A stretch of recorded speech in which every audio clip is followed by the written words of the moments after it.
What's going on, everybody? Welcome back to Guys at Magic. I'm going to be your host, Dave. So, for those of you who are unaware, for the pre-release of Murders at Karlov Manor, they're going to be doing something where they are introducing kind of a little bit of an incentive to get people to go down to their LGS and play in the pre-release. So there are 3 legendary creatures that are going to be introduced into those pre-release packs. Now, sadly, you can't play with them at the pre-release, but you can, of course, play with them later on and maybe build some commander decks focused around them. I have taken it upon myself to actually build all 3 of them, and we're going to be dropping some deck text here on the channel. The first one we're going to go ahead and talk about is Tomik, Wielder of Law. This card is 1 a white and a black for a total of 3 mana. It is a legendary creature, Human Advisor. It is a 2/4 and it has affinity for Planeswalkers. For those of you who don't remember, it says that the spell costs 1 less to cast for each Planeswalker you control. It also has Flying and Vigilance, and then of course at the very bottom there as well, it says whenever an opponent attacks with creatures, if 2 or more of those creatures are attacking you and or Planeswalkers you control, that opponent loses 3 life and you draw a card. So there's a lot to unpack whenever it comes to this commander. This hits the board, at least initially, relatively cheap, coming in at only 3 mana, and if you happen to have a Planeswalker in play, it will reduce the cost even more. The really powerful thing here is that this commander does a wonderful job of dodging commander attacks. If you happen to have multiple Planeswalkers in play, and Tomik has died previously in the game, you can get them back pretty quickly and pretty easily. Having both Flying and Vigilance is nice, and that big 4 toughness allows this creature to block pretty effectively. And then lastly, of course, you're going to start to really punish your opponents if they do start swinging over at you or the Planeswalkers that you control. Now with this deck, I did decide to go with just kind of the obvious direction here of building it around Planeswalkers, or just kind of like Planeswalker Tribal. And then with this deck, I did decide to just take it with a Super Friends Planeswalker heavy list. So let's go ahead and dive right in. We're going to start off with those Planeswalkers. The first one here is Ajani Steadfast. This is 3 into white for a legendary Planeswalker Ajani. It enters with 4 starting loyalty, and it says for a +1. It says for its +1. Until end of turn, up to 1 target creature gets +1/+1 and gains first strike, vigilance, and lifelink. For a -2, it says put a +1/+1 counter on each creature you control and a loyalty counter on each other Planeswalker you control. And for a -7, it says that you get an emblem with, if a source would deal damage to you or a Planeswalker you control, prevent all but 1 of that damage. Ajani is a really, really powerful Planeswalker in a Planeswalker heavy list because he helps your other Planeswalkers to climb their loyalty much more quickly. Also helping to provide that extra, a little bit of damage if we want to be able to push it through with that +1 ability on top of it. But the -7 and the -2 are really what going to make this card shine. Up next, we have Elspeth Resplendent. She is 3 and 2 white for a total of 5 mana. She's a legendary Planeswalker Elspeth and enters with 5 starting loyalty. She's got a +1 that says choose up to 1 target creature, put a +1/+1 counter on that creature, and a counter from among flying, first strike, lifelink, or vigilance. She's got a -3 that says, look at the top 7 cards of your library. You may put a permanent card with mana value of 3 or less from among them onto the battlefield with a shield counter on it. Put the rest on the bottom of your library in a random order. And then she lastly has her ultimate at -7, which says create 5 3/3 white angel creature tokens with flying. So kind of the same thing that I had mentioned previously. Elspeth's +1 is going to do a wonderful job of making sure that we have a creature that'll be able to protect our Planeswalkers. And then her -3 is going to allow us to kind of cheat some additional value into play. Elspeth Sun's Champion is up next. This is 4 and 2 white for a total of 6 mana for a Planeswalker Elspeth. She enters the battlefield with 4 starting loyalty, and her first ability is a +1. It says put 3 1/1 white soldier creature tokens onto the battlefield. Her -3 says destroy all creatures with power 4 or greater, and her -7 says you get an emblem with creatures you control get +2/+2 and have flying. You're going to notice a bit of a theme with this deck is that not only do we have tons of Planeswalkers, but we do a pretty good job of generating a lot of tokens. And the main goal of that is making sure that we have an army of blockers to make sure that our Planeswalkers are going to stick around, have the ability to kind of do their thing, and potentially get to a point where they can start to ultimate and really take over the board. So Elspeth does a great job with that. Her +1 gumps up the board for us. Her -3 is going to limit our opponents without really doing a whole lot for our board state. And then lastly, that -7, should we reach it, is going to do a wonderful job of helping us to close out the game. Up next here, we have Gideon of the Trials. This is 1 and 2 white for a total of 3 mana, Planeswalker Gideon. He enters with 3 loyalty, and he has 3 abilities, the first of which is a +1 that says, until your next turn, prevent all damage target permanent would deal. His second ability is a 0, which says, until end of turn, Gideon of the Trials becomes a 4/4 human soldier creature with indestructible that's still a Planeswalker. Prevent all damage that would be dealt to him this turn. And then lastly, he's got another 0 that says you get an emblem with. As long as you control a Gideon Planeswalker, you cannot lose the game and your opponents cannot win the game.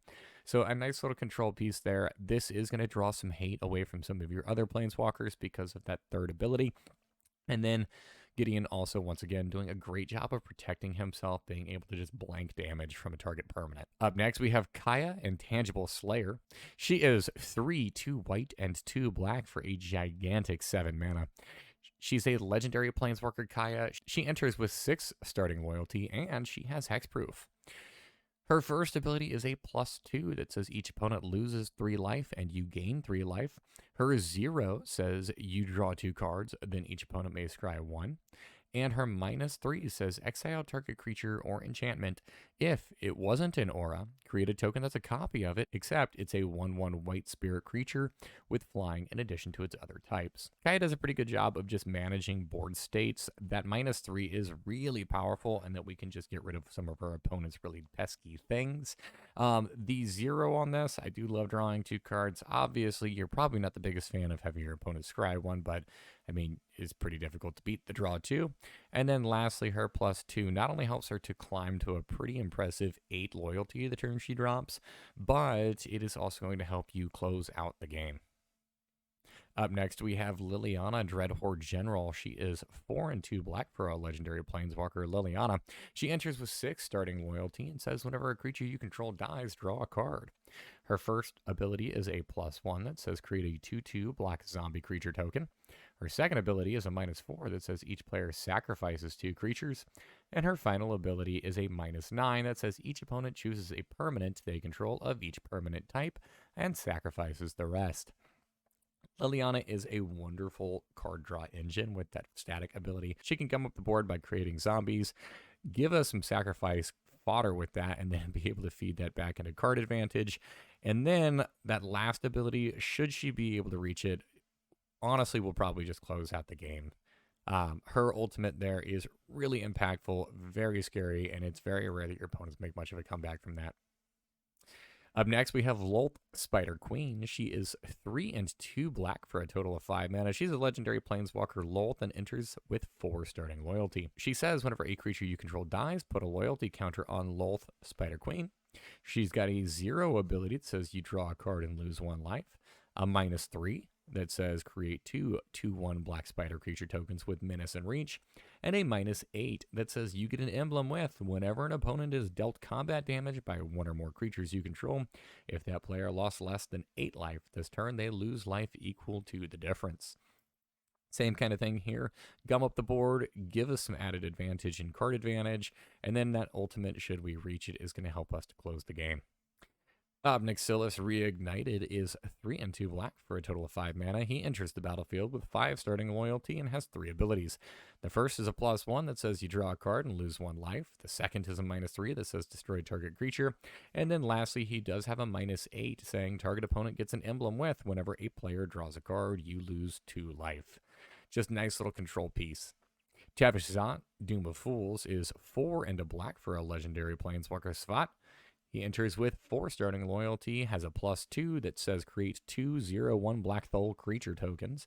He's got a +1 that says you may sacrifice another creature or planeswalker. If you do, draw 2 cards, then draw another card. Sacrifice permanent was a commander. And then lastly, he's got a -10 that says gain control of all commanders. Put all commanders from the command zone onto the battlefield under your control. And yes, that does include your opponent's commanders, so you'll be able to take them. And then our final Planeswalker is Vraska, Betrayal's Sting. She is 4 a black and 1 Phyrexian black. She is a legendary Planeswalker, Vraska, and enters with 6 starting loyalty. She has the ability titled Completed. This allows you to either pay for that Phyrexian mana by losing 2 life or by paying a black.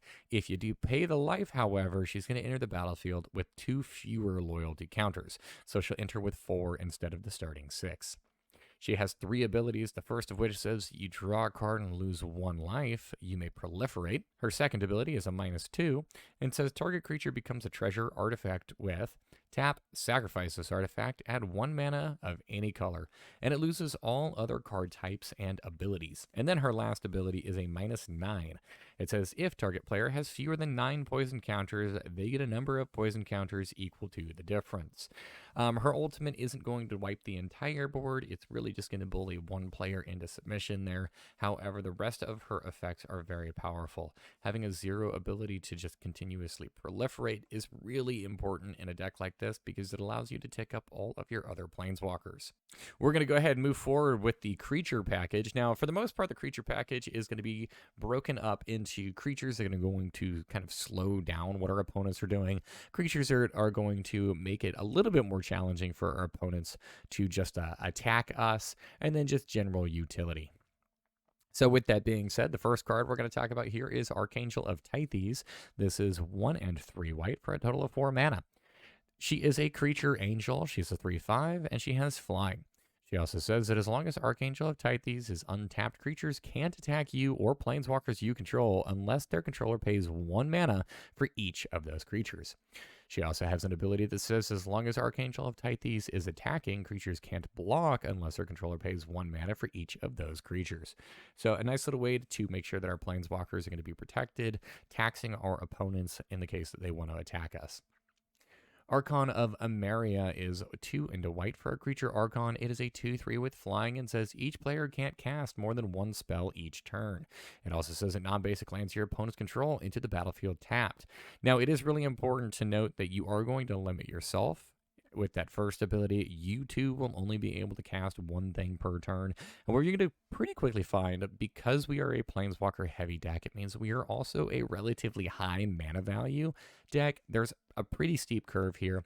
So limiting us to casting only 1 spell per turn really doesn't actually do a whole lot for us. If we are dropping a Planeswalker, chances are that was the only spell we were going to be able to cast that turn anyways. Up next, we've got Dauthi Voidwalker. This is 2 black for a creature Dauthi Rogue. It is a 3/2 with Shadow. It also states that if a card would be put into an opponent's graveyard from anywhere, instead exile it with a void counter on it. And then, of course, you can tap it and sacrifice Dauthi Voidwalker. Choose an exiled card an opponent owns with a void counter on it. You may play it this turn without paying its mana cost. To help slow down our opponents even more, we are going to be running a Drannith Magistrate. This is 1 and a white for a creature human wizard. It is a 1/3, and it says your opponents cannot cast spells from anywhere other than their hands, and that does include the command zone. Esper Sentinel is a single white mana for an artifact creature human soldier. It is a 1/1 and says whenever an opponent casts their first non-creature spell each turn, draw a card unless that player pays X, where X is Esper Sentinel's power. This card will silently sit around and just draw you tons of cards over the course of the game. So Esper Sentinel, very important piece here.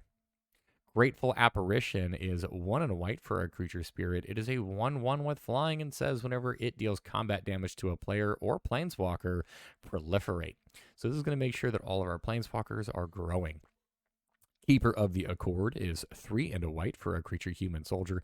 It's a 3/4, and it says that at the beginning of each opponent's end step, if that player controls more creatures than you, create a 1/1 white human soldier creature. It also says at the beginning of each opponent's end step, if that player controls more lands than you, you may search your library for a basic plains card, put it on the battlefield tapped, and then shuffle. Lae'zel, Vlaakith's champion, is 2 and a white for a legendary creature, Gith Warrior. She is a 3/3 and says if you would put 1 or more counters on a creature or planeswalker you control, or on yourself, put that many plus 1 of each of those kinds of counters on that permanent or player instead. So this allows our planeswalkers to grow even more effectively. Mangara the Diplomat is 3 and a white for a legendary creature human cleric. It is a 2/4 with lifelink and says whenever an opponent attacks with creatures, if 2 or more of those creatures are attacking you and or planeswalkers you control, draw a card. It also says whenever an opponent casts their second spell each turn, draw a card. I know that we're trying to limit what our opponents can do. This one will get card advantage instead of just outright shutting down that second spell per turn, but it is a nice little way to make sure that we're kind of dissuading our opponents or making sure that we're getting some value off of them just simply playing the game. Anaki Oathkeeper is 1 and white for a creature Ogre Spirit. It is a 0/4 and says creatures can't attack planeswalkers you control unless their controller pays 1 mana for each creature they control that is attacking a planeswalker you control. This card also has a second ability in which you may pay 4 and 2 white and exile it from your graveyard. If you do, return target planeswalker card from your graveyard to the battlefield. So it'll allow your planeswalker to get a second wind on that reanimation. Up next, we have Ophiomancer. This is 2 and a black for a creature human shaman. It is a 2/2 and says at the beginning of each upkeep, if you control no snakes, put a 1/1 black snake creature token with Death Touch onto the battlefield. There's no better deterrent for our opponents at swinging in at our planeswalkers than a 1/1 Death Toucher. And Ophiomancer does a great job of making sure we always have one of those hanging around. Orzhov Advocist is 2 and a white for a creature human advisor. It is a 1/4 and says at the beginning of your upkeep, each player may put 2+1/+1 counters on a creature they control. If a player does, creatures that player controls can't attack you or planeswalkers you control until your next turn. So once again, a nice little way to make sure that we're not going to be the focus of our opponent's attention. Phyrexian Censor is 2 and a white for a creature Phyrexian Wizard. It is a 3/3 and says each player can't cast more than 1 non-Phyrexian spell each turn. It also says non-Phyrexian creatures enter the battlefield tapped. This sadly is going to slow down your own stuff as well, as your things are going to be entering the battlefield tapped. However, it's totally fine. This is going to be limiting just about everything. I don't imagine many of your opponents are playing a ton of Phyrexian creatures. Thalia, Heretic Cathar, is 2 and a white for a legendary creature human soldier. She is a 3/2 with first strike and says creatures and non-basic lands your opponents control enter the battlefield tapped. We have Windborn Muse. She is 3 and a white for a creature spirit. She's got flying and says creatures can't attack you unless their controller pays 2 mana for each creature they control that is attacking you. And then the last creature that we're going to talk about is Mother of Runes. She is a single white mana for a creature human cleric. She's a 1/1, and she has an ability in which you may tap her, and target creature you control gains protection from the color of your choice until end of turn. This allows you for your creature to be protected. It also allows you to have a very efficient blocker against maybe one of the things your opponents are swinging in it with. Moving on, we're going to talk about some of our instants and sorceries. This first group is going to be focused on supporting our Planeswalker theme. The first card here is Command the Dreadhorde. For 4 and 2 black, you get a sorcery that says choose any number of target creatures and or Planeswalker cards in graveyards. Command the Dreadhorde deals damage to you equal to the total converted mana cost of those cards. Put them onto the battlefield under your control. So this will allow you to just rapidly build up a board state, but do keep in mind you are going to be hurting yourself for this spell. Up next, we have Ignite the Beacon. This is 4 and a white for an instant. It says search your library for up to 2 Planeswalker cards, reveal them, put them into your hand, and then shuffle your library. It is a little bit more on the expensive side. However, I do like instant speed tutors, as it allows us to kind of feign the fact that we're potentially having interaction. And being able to go grab 2 things is a very powerful effect. Up next, we're going to be focused around just kind of wrecking the board state. Most board wipes in a typical game of EDH don't actually hit Planeswalkers, so that is going to be an additional upside with our board wipes, making sure that our Planeswalkers stick around to do their thing, and our opponent's creatures, well, they don't. The other thing that's really neat with this deck is that our commander has affinity for Planeswalkers, so if our commander does get caught in the crossfire and dies to a board wipe, it's totally fine. He's pretty cheap to just be able to recast. The first card here is going to be Farewell. This is 4 and 2 white for a total of 6 mana. It is a sorcery that says choose 1 or more. Exile all artifacts, all creatures, all enchantments, or all graveyards. So nice little way for you to make sure that you just get rid of everything. Promise of Loyalty is 4 and a white for a sorcery. It says each player puts a vow counter on a creature they control and sacrifices the rest. Each of those creatures can't attack you or planeswalkers you control for as long as it has a vow counter on it. So not only is this a big board wipe, but it also means that you're going to be protected from their biggest, scariest thing after this card resolves. Sunfall is 3 and 2 white for a total of 5 mana. It's a sorcery that says exile all creatures, incubate X, where X is the number of creatures exiled this way. And then our last board wipe is Vanquish the Horde. This is 6 and 2 white for a sorcery. It says that this spell costs 1 less to cast. For each creature on the battlefield, destroy all creatures. Up next, with our instants and sorceries, we do have our dedicated single target removal package. The first card here being Fracture. For a white and a black, you get an instant that says destroy target artifact, enchantment, or planeswalker. Mortify is 1 a white and a black for an instant that says destroy target creature or enchantment. Path to Exile is a single white mana for an instant that says exile target creature. Its controller may search their library for a basic land card, put it on the battlefield, tap, then shuffle. Stroke of Midnight is 2 and a white for an instant that says destroy target non-land permanent. Its controller creates a 1/1 white human creature token. And Swords of Plowshares is a single white mana for an instant that says exile target creature. Its controller gains life equal to its power. We have 2 more instant and or sorcery cards. I know that I group these oftentimes together, but more so just kind of generally on what they do. The last 2 cards I'm going to talk about are more so just general utility. I think that they're important in this deck, but they don't necessarily fit into any given category. The first one here is Dark Ritual. This is a single black mana for an instant that says add 3 black mana to your mana pool. This deck is very expensive as far as mana value goes, so Dark Ritual does allow us to kind of speed up the rate in which we can get one of our big spells in play, maybe even drop a Planeswalker a couple of turns early. And then we also have Night's Whisper in here. This is 1 and a black for a sorcery that says you draw 2 cards and lose 2 life. Moving on, we're going to talk a little bit about our artifact package. The first group of cards here are all focused on artifact ramp. Here we have Arcane Signet. For 2 mana, you get an artifact that can tap to add 1 mana of any color in your commander's color identity. Felwar Stone is 2 mana for an artifact you can tap and add 1 mana of any color that a land an opponent controls can produce. Mind Stone is 2 mana for an artifact that you can tap for a colorless, or you can pay 1, tap it, and sacrifice it to draw a card. Orzhov Signet is 2 mana for an artifact that you can pay 1, tap it, and add both a white and a black. Sol Ring is a single mana for an artifact that you can tap to add 2 colorless.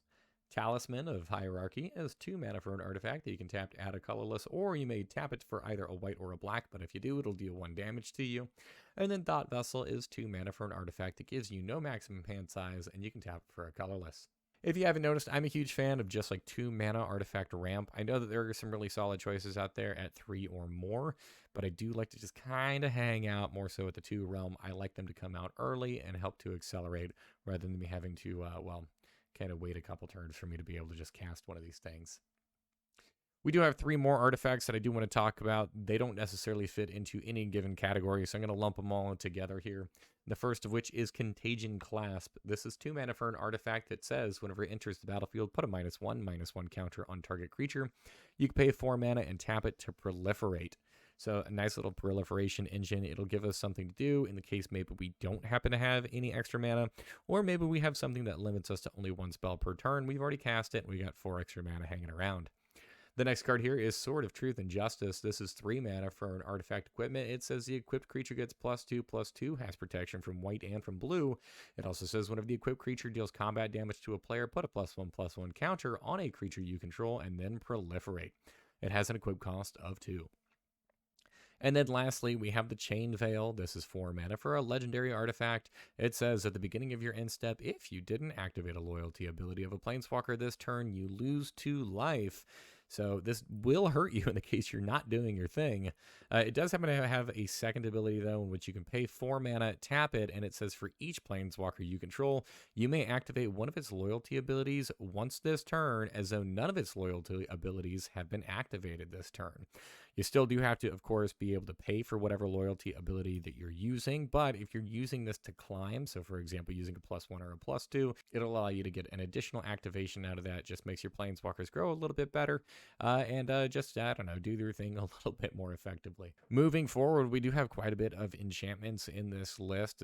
Once again, this is going to be mainly focused around making sure that we are protecting our boards, protecting our planeswalkers, and making sure that our opponents just don't want to hit us. This first group of enchantments are all designed to slow our opponents down. The first one here is Authority of the Consuls. For a single white mana, you get an enchantment that says creatures your opponent's control enter the battlefield tapped. It also says whenever a creature enters the battlefield under an opponent's control, you gain 1 life.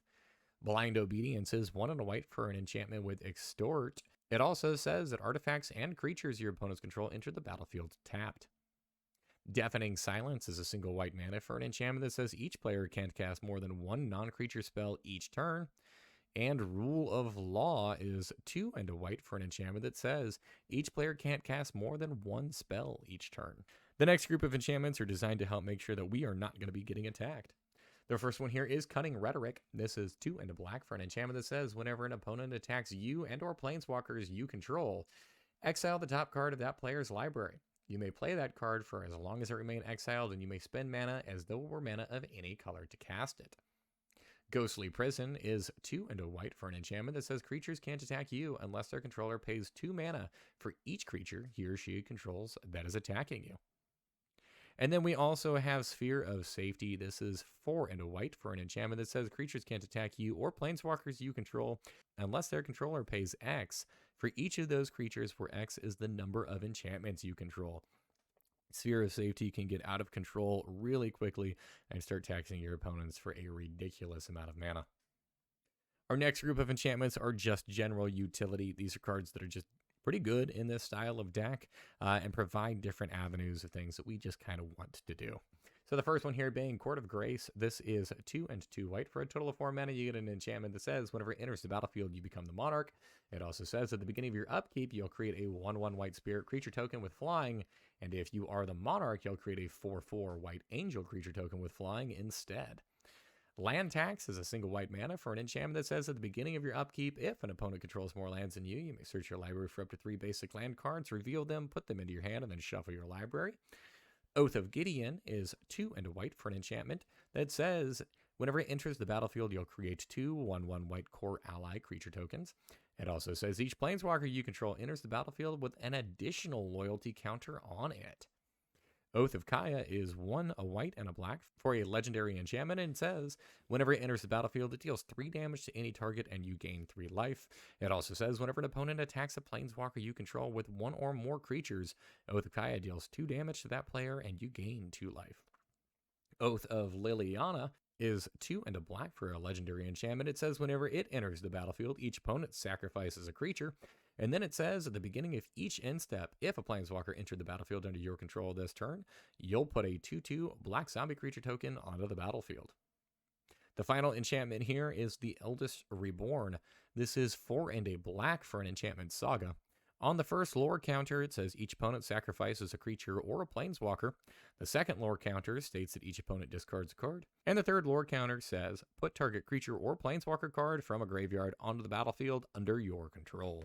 So just a lot of just general value there. Moving on, we're going to go ahead and touch base with some of the lands. This first group of lands are in here more so for utility's sake.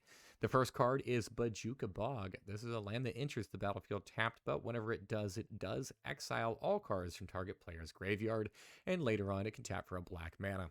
It's important to have at least one piece of graveyard removal. Sadly, this deck doesn't include a ton of it, but Bojuka Bog normally does a pretty good job.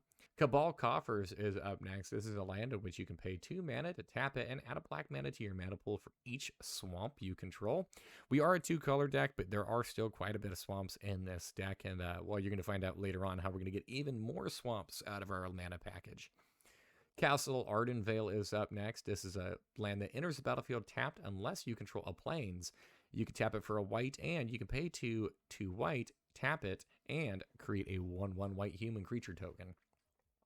Rogue's Passage is a land that you can tap for a colorless. You can also pay 4 mana to tap it, and target creature cannot be blocked this turn. Urborg, Tube of Yawgmoth, is a legendary land that says each land has a swamp in addition to its other land types. So that's going to work really well with Cabal Coffers, like what we mentioned earlier. And then we also have War Room. This is a land that you can tap for a colorless, but you can also pay 3, tap it, and pay life equal to the number of colors in your commander's color identity to draw a card. The next group of lands will all help you to fix up your mana base a little bit. They can tap for both of the colors in this deck. The first one here is Caves of Koilos. This is a land that can tap for a colorless, or you can tap it for either a white or a black, but if you do, it'll deal 1 damage to you. Fetid Heath is a land that can tap for a colorless, or you can pay a white or a black to tap it, and add either 2 white, 2 black, or 1 white and 1 black. Godless Shrine is a land that is both a plains and a swamp. You can tap it for either a white or a black, and it says whenever it enters the battlefield, you may pay 2 life. If you don't, it enters the battlefield tapped. Isolated Chapel says that it enters the battlefield tapped unless you control either a plains or a swamp, but you can tap it for a white or a black. Shattered Sanctum is a land that enters the battlefield tapped unless you control 2 or more other lands. You can tap it for a white or a black. Tainted Field is a land that you can tap for a colorless, or you can tap it, add a white or a black to your mana pool, and you can activate that ability only if you control a swamp.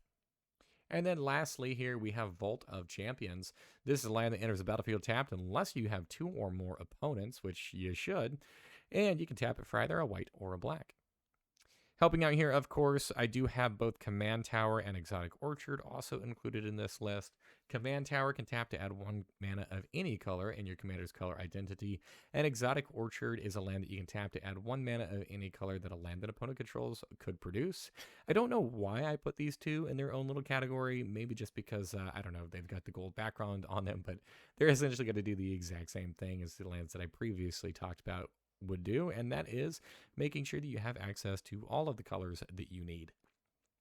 To wrap this deck up, we do have 11 basic plains and 10 basic swamps. This deck right now, as of the time of this recording, is coming in at $339, at least according to TCG Player. I do like to make sure that my decks are around that $300 to $350 range. This is just, once again, where I like to play most of them. I feel like this is the power level where most of them start to shine without actually being impressive. All in all, I do think that this deck is quite a bit of fun. If you like grindy games, if you like Planeswalkers, if you like sitting back and having your opponents just attack each other because they can't really do that well to you very profitably, Tomik might be a deck for you. I'm very curious to see how we continue to move forward with these pre-release legendaries. I'm curious as to whether or not we're going to see more of these in the future. Do me a huge favor though, if you've made it this far in the video, please make sure that you like and subscribe. Leave a comment down below. What are some things that you would have liked to have seen in this video that you didn't? Maybe what are some cards that I included that you disagree with, or what direction would you have taken this deck that I did not? Also, if there is a legendary creature that you're interested in us doing a deck tech on, please make sure that you drop the comment down below for that one as well. Make sure that you also follow us on our other social media platforms.